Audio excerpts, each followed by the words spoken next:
evening. Thank you very much for joining us here on Mirror Now. I am Hina Gambhir and this is Urban Debate. Everybody remembers the 2011 anti-corruption crusade by Anna Hazare. After many upheavals and the then UPA government's reluctance, the parliament finally passed the Lokpal and the Lokayukt law that came into play in January 2014. It brought the high and mighty of the land, from Prime Minister to Class A officials, under the anti-corruption watchdog Lokpal for the centre and Lokayukt for states. Why did we need Lokpal and Lokayukt? Well, as per the Transparency International India's ranking on the Corruption Perception Index, 2020 slipped from 80 in 2019 to 86 in 2020. Experts say that India has lost about $5 billion due to tax evasion and other illicit financial blows since independence. But governments remain indifferent to the need to check corruption. Big promises are made, especially during the election time, which is already there around the corner in at least 5 different states. But in Karnataka, where a chief minister had to resign from the office, where top opposition leaders made news for raids by agencies, the state government has been keeping the post of Up Lokayukt vacant, the second most important person in a state's Lokayukt, for not 1 month or 2 months or 3, but agonizing 11 months. And it seems to be making a mockery of the court orders to immediately fill the vacancy. Mirror Now's Deepak Bopanna has accessed an RTI reply which contradicts Karnataka government's information regarding this crucial appointment to Karnataka High Court. And we will be going across to my colleague Deepak Bopanna live. He is joining us this evening. Deepak, good evening. Firstly, can you explain to us a little bit about this mysterious letter that was allegedly sent on 17th of September, but it could not really reach the Chief Justice of Karnataka till 25th of November when this RTI reply came? And what is this mystery letter telling us about Karnataka government's commitment to removing corruption?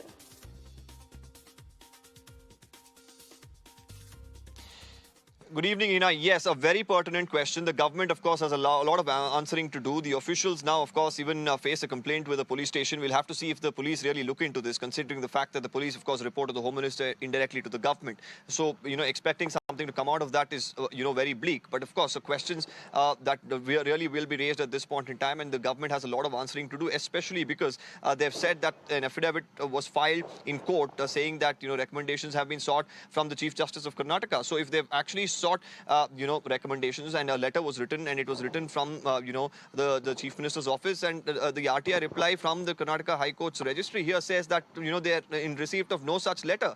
So the question really arises, where does this lacuna arise, and whether the government is really interested in filling up this post, because it's like you mentioned, it's the top second person in the institution. He, of course, will look into all corruption allegations below the KS level officers, and he will be probing that. So if you leave a position like that vacant for such a long time, and especially a government before, while it was in the opposition, which slammed the Congress party for saying that, the Congress clipped the wings of the Lokayukta, took away their powers, we are going to restore the powers. We're not looking at anything of that sort happening. Just a few weeks ago, we, of course, put out, details of MLAs and MLCs who are not filing, their income affidavits to the Lokayukta. And, they were quite brazen about it as well. And now you have, several corruption allegations that the government faces. You have, the position of the Upalokayukta vacant. You had the court asking you to, go ahead and appoint somebody very soon because the position has been vacant. The Karnataka government was facing contempt charges. While they were at the brink of it, they say that, we've already done enough. And now this RTI reply, contradicts all of that. So they have a lot of answering to do. If they have actually given the letter, how did they actually give it, and why does the Chief Justice's office not acknowledge this letter? Was there an actual letter that went to them, or was it just, trying to eyewash the courts? And if that is the case, it's actually a very, very big charge that the lawyers and, the representatives in whose name this affidavit was replied with, they are, of course, going to have a lot of answering to do. So it's of course, a big issue at this point in time. We'll have to see whether the government really acts on it. We'll, of course, be getting a lot of representatives, including the Chief Minister, to reply on what the plan of action would be. What has been the response of the government in this case so far, Deepak? Anything that you've heard from anybody in Karnataka government? Because the RTI reply came on 25th of November. It's been some days since that day as well.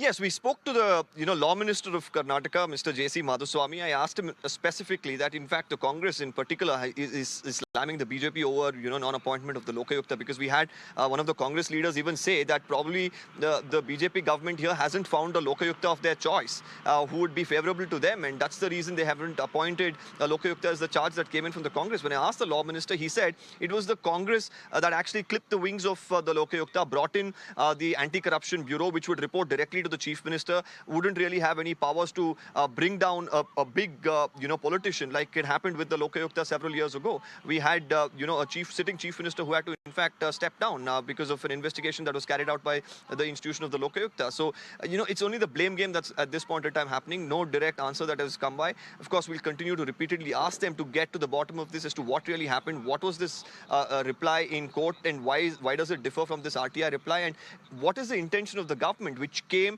to power promising that they would revive the Lokayukta, give them more power, ensure that corruption is handled well in the state of Karnataka, transparency would be brought in. But now it looks like all of that has been brushed under the carpet, and once again what they were preaching to the opposition, they continue to do the same thing. All right, Deepak, appreciate you joining us with all of those details. We'll keep coming back to you for more on this story. And joining us on the broadcast right now on Urban Debate is former Supreme Court judge and former Lokayukta of Karnataka, Justice Santosh Hegde. Good evening, sir. Thank you very much for joining us here on Mirror Now. Now, if the Lokayukta post is vacant, sir, for over a year, what does it really mean for the functioning of Lokayukta? I can only tell your viewers this much, and no person in administrative power or political power want an institution like the Karnataka Lokayukta, because that is an institution which finds fault with the politicians and the bureaucrats. Now, this is what exactly has happened soon after I vacated that office. One political party which was in the opposition had a protest march from Bangalore to a place called Bellary, over 200 miles, stating that the Lokayukta's mining report should be implemented. But the ruling party at that time did not implement it. Within a year, the opposition came to power, and that chief person was the person who made the statement that the party in power is not implementing the mining report, did not implement it. For nearly 5 years he was in power, he never implemented it. Per contra, he took away the investigating power under the Prevention of Corruption Act from the Karnataka Lokayukta and gave it to a police organization called ACB. That clearly indicates that whichever party which is in power does not want a strong Lokayukta.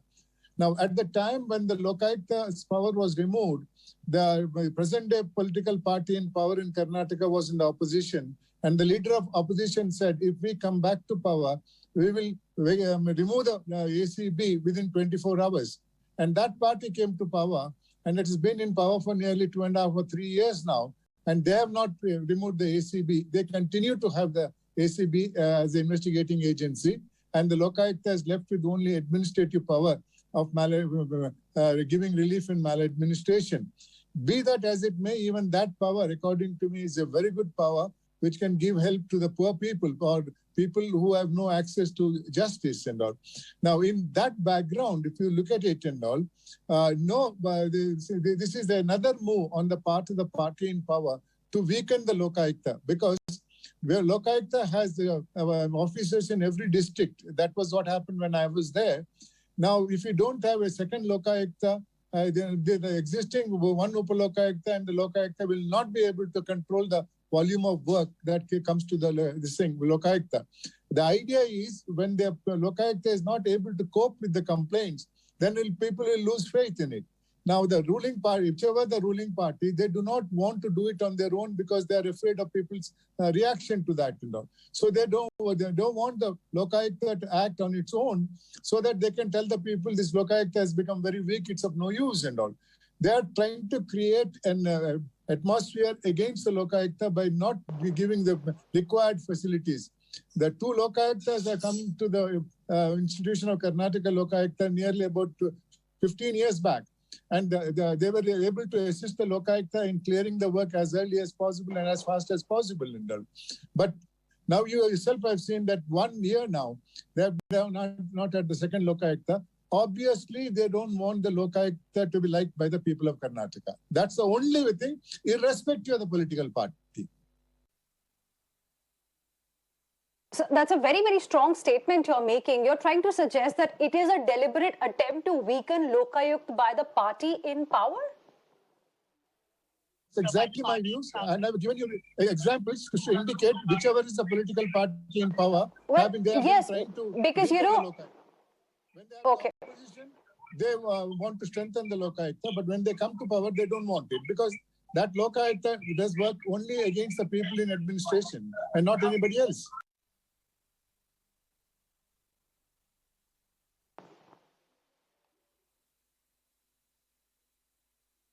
Okay. And sir, I also want to ask you about, the RTI response that Mirror Now has accessed. How do you see it? Do you think it is contradicting what the state has told the Karnataka High Court?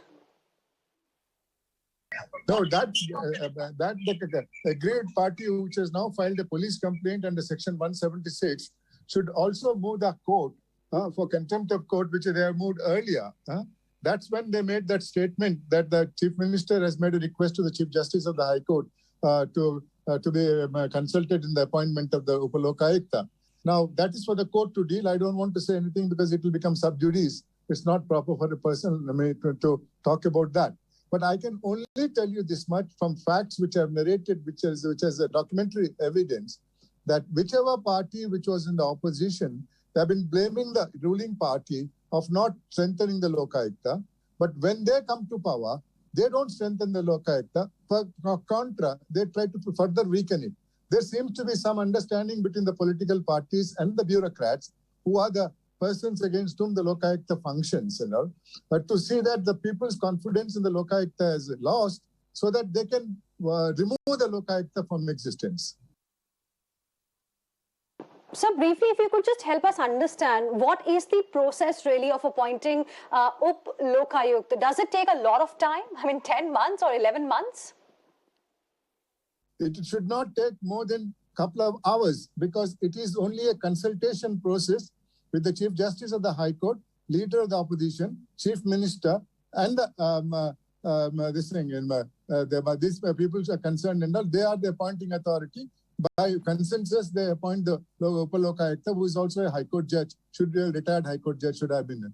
Now, how long does it take to decide a name by these three authorities if they have really requested if the government has requested the Chief Justice, if the government has requested the Speaker, the Council Chairman, and the opposition leaders, how much time would it take? Even by circulation, it should not take more than 24 hours. Okay. Now, from the allegation that is made in the police complaint, I see that they have made I wouldn't say anything stronger the word, the incorrect statement to the court, saying that the Chief Minister has written to the Chief Justice in regard to a suitable name, which is now found to be incorrect. And as a Lokayukt, sir, did you also have to face any kind of pressures from the ruling party at that point in time? I definitely have. I made public statements. Pressure was on me to exclude the names of certain people who were in power at that point of time from my mining report. I mentioned it publicly that there was pressure. That apart, I have given report in 2011. It has not been implemented except for the directions of the Supreme Court, which is implemented. They couldn't say no to that and all. But not a person has been charged as yet. And what is your suggestion now, sir, in this case? What should be done to strengthen Lokayukt? Because it has a very, very important purpose for the people of Karnataka. I think public opinion should be generated in this. If public have faith in the Lokayukta, which I'm 100% confident they have the faith in the Lokayukta, their opinion should be generated in this matter. And the people in power only realize the public pressure, nothing else. Now the elections are coming next year or so here. They're bound to do some patchwork.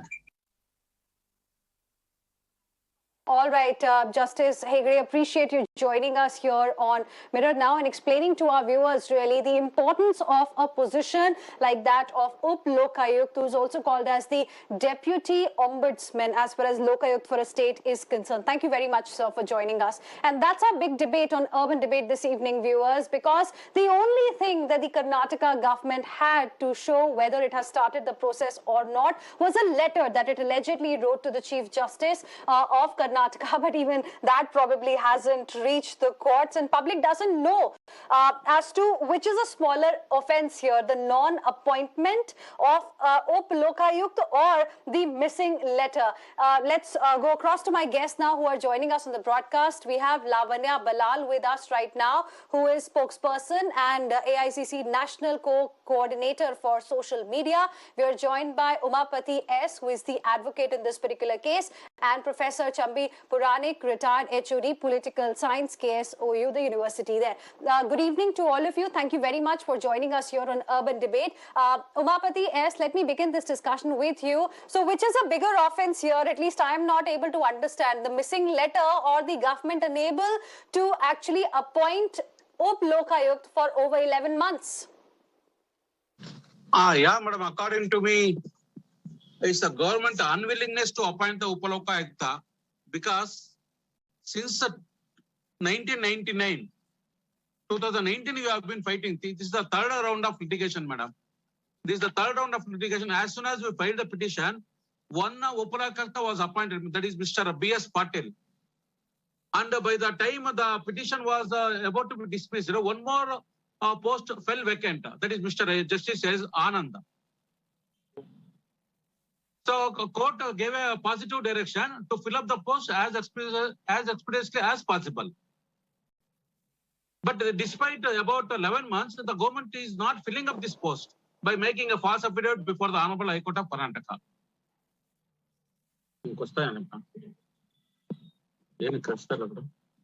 Okay, Lavanya Balal, to you now. You just heard Justice Santosh Hegde, who was telling us that, this entire process would not take more than a few hours, 24 hours maximum. Then why for 11 months the state of Karnataka doesn't have Up Lokayukt? Is this a deliberate attempt by the state government to weaken the institution? Lena, it is very shocking and appalling that we do not have Up Lokayukta in Karnataka. Also, the attempt to mislead the judiciary is very shocking. Why would they want to mislead the judiciary? That is very shocking, because you are misusing the judiciary process itself. And that is, subverting the India's judiciary system and also the democracy of the nation. If you are going to misuse the judiciary by misguiding them, that is something that everybody needs to question. Okay, if you needed more time to appoint Up Lokayukta, you could have asked the court for more time, rather than informing the court that the procedure is in place and then the court finding out that the procedure has not yet begun. Now, in the backdrop of contractors in Karnataka a few days ago, reaching out to the Prime Minister of the nation saying there is a demand for 40% bribe for any contract to be passed. It is very, very scary situation in Karnataka. What is going on? I think the people who liaise in between the officers responsible who work with the judiciary on behalf of the government must be held accountable. Sikkim state has some framework for this, where the people who have purposely misled the judiciary have been held accountable, and we need this in all the states in India. Whoever is misleading the judiciary, and this is not the first time this has happened. I mean, not just in Karnataka, even other states we have seen, there is an increasing number of cases where the court is being lied to by the governments, and this needs to stop. If the people who are supposed to protect the judiciary system themselves are lying, I feel that is the biggest crime. As far as not appointing the, if you ask me which is a bigger crime, I would say lying to the judiciary is the biggest crime. There's no bigger crime than that. Thank you. Professor Chambi Puranik, how will you like to respond to what you've heard from both the sides here? Is judiciary being misled in this case? Contempt of court? Definitely, absolutely, because see, I will go back to the previous regimes that were there, including the present one. Both are, there is no difference between the stand taken by the previous Congress government and the present BJP government. Whoever has come to power, they would try to take it very casually. The scant respect for the institution of Lokayukta itself is kind of a mockery of the kind of judicial system or the kind of public grievances that we need to have inquired into. Especially, the last nail on the coffin was nailed by the previous Congress government, and the Chief Minister himself appointed ACB. He is a person who is in charge of the investigating authority or agency, the police institution, and that itself shows that the previous government has set a very bad precedent. And even the cases that are filed in the courts, they are not giving proper replies also. So now where do we should go, the public, now in terms of corruption of politicians and others? I think the present kind of situation, without going against the very principle of judicial system, I would say only small petty cases are referred to the Lokayukta. Earlier, they were very eminent. Just now, Justice Santosh Hegde, you had an interview with him. I salute him. And Venkatachala, both of them were of really, of such high caliber and integrity. They never diluted the very image and the status or sanctity of the institution of Lokayukta. So that means that over a period of time, there is a definite decline. I agree with him that the present government, which professed in the manifesto, that the moment we come to power, you remember Anna Hazara's movement against corruption and all that, Channel Lokapal. Now, why? The government itself is having a dual standard, or they have some kind of reservation, apprehension. So whoever has come to power, they have tried to take an umbrella under the kind of ACB that they have. ACB today, Lokayukta in Karnataka is toothless because it has the main power of Lokayukta has been taken away. And all the charges, the cases were referred to ACB. How ACB will come out with a clear kind of investigation and all that. And again, how to proceed? Now, who will file FIR? The kind of delay that is there. The one is the investigation part. The second is filing charge sheet and taking it to the logical extent. How many cases are there? The lady, the panel, the speaker earlier, she mentioned about the 40% corruption. That itself shows how the Karnataka has been defamed by a series of crimes committed against the system of judiciary and public grievances being redressed and all. So therefore, I feel that today, but unfortunately, Professor Chambi Puranik, it seems that. But unfortunately, the sad reality is that no political party, like Justice Hegde also mentioned on the show a short while ago, that no political party in power would want to strengthen Lokayukta. I want to go across to Lavanya Balal as well once again, then I'll go across to Umapati. Lavanya, now, talking about the second issue, of course, the courts will take note of what really was submitted by the government in the affidavit to Karnataka High Court on the appointment and the recommendation there. But as far as the issue of Lokayukta is concerned, even Congress party had a very crucial role in weakening the powers of Lokayukta, isn't it? Lena, I do not know the exact details of what happened, but there was a crisis in Lokayukta itself. I think one of the Lokayukta officers was, or his son was involved in some case. I'm not sure about the details. So I don't think I should speak about it. That is when the ACB was created. I do not know the exact background. So for me to be incorrect to on it, but I will tell you one thing. Congress, Siddaramaya's government,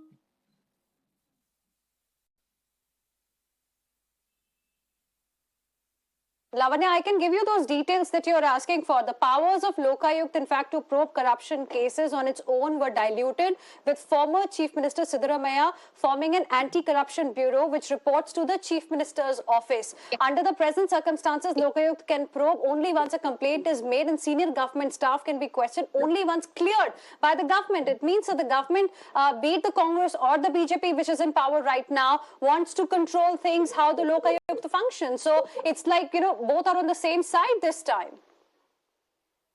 Absolutely not. I don't think that was the intention. There was a reason why ACB was formed by the government, and the government was committed to corruption is investigated, whatever the corruption was.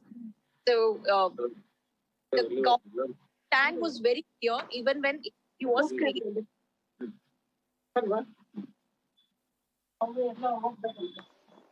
Okay, I think there's some problem with your connection. We'll try and get that fixed. Professor Puranik wants to respond. Then I'll go across to Umapati. Yes, sir. She was mentioning about the role of Congress Chief Minister. You know, I would like to inform the public through your channel that there was a case of Hublot watch. You know, the most expensive watch given to the former Chief Minister. Probably during that particular situation, they found that things are going to be worse against the Chief Minister in power.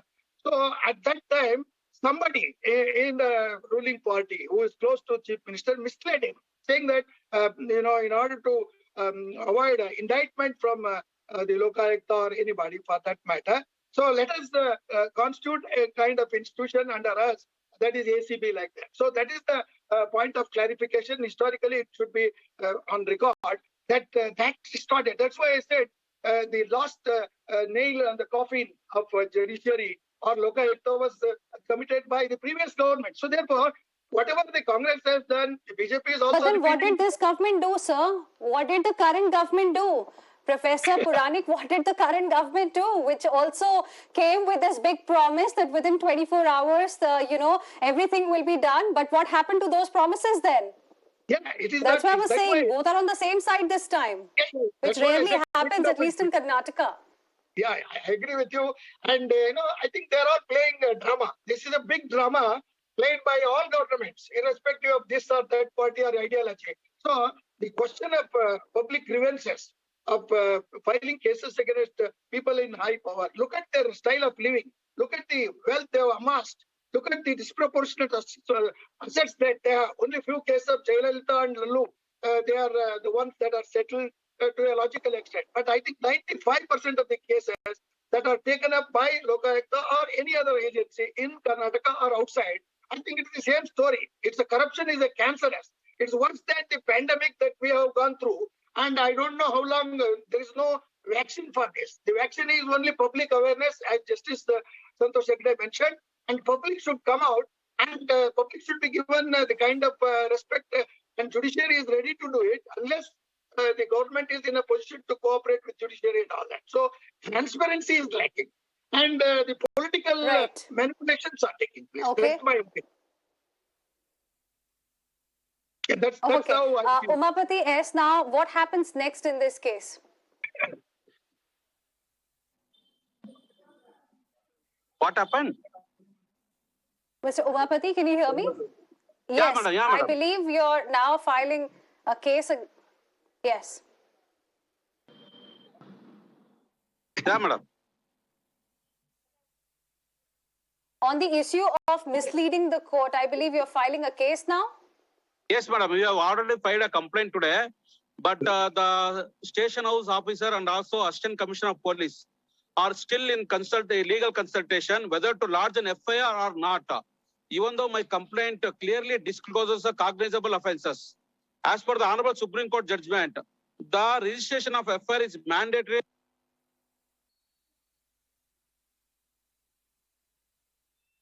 Offense, madam. In spite of this, the police are deliberately delaying to register the FIR.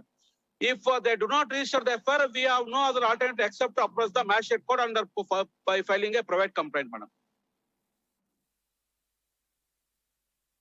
Okay. I give you the last word, Lavanya Bilal, because now as the BJP is in power, of course, we are waiting for a response from the Karnataka government in the BJP. What is it that you will like to say? Because it was all started by the Congress party, something that BJP followed.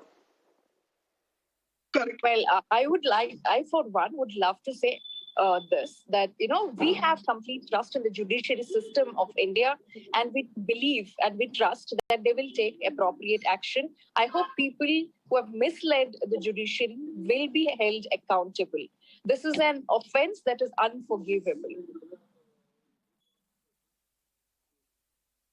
Okay. Professor Puranik? Yeah, I would say that we have to strengthen. Just because the present government is dilly-dallying or taking it casually or scant respect, I think it should not be allowed.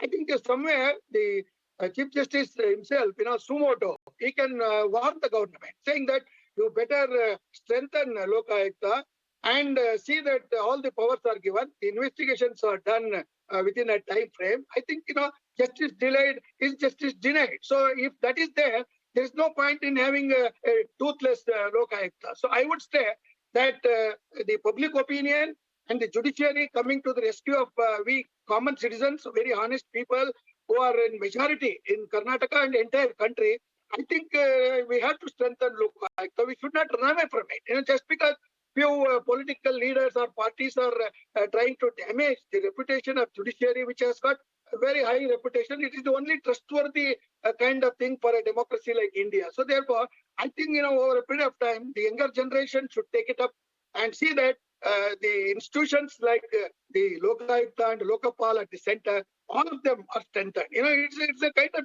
it's not the Karnataka is isolated. Your story is only isolated, but the story applies to the entire country. So therefore, I would appeal through your channel that the intellectuals and the public and the honest people, the people who are there, they should expose these corrupt practices at all levels, including politicians and bureaucrats and others also. And also the contractors who are guilty of having given 40% kind of bribe and all that, they should also be booked. Then only the whole atmosphere will be healthy and judiciary will be respected. The public trust, the deficit of trust has to be erased. And if that is through such debates only we can do it. I don't think we have any other channel or any other forum other than the public discussions or discourses like this. I thank your channel for having taken up such a very sensitive and a very explosive and a very urgent issue of corruption in public places, high places, and also political parties playing a kind of double game, in a camouflaged way in which they are struggling. That's the point. Well, thank you, Professor Puranik, for those kind words. And of course, we also do not want that this fight against corruption should only be used as a pole plank by political parties. Eventually, it should be implemented as well. The promises that they made before elections should be kept as well. Thank you very much, Lavanya Balal, Umapati S, and Professor Chambi Puranik for joining us on Urban Debate. Heading into a very, very short break. More updates on the other side. Stay with us.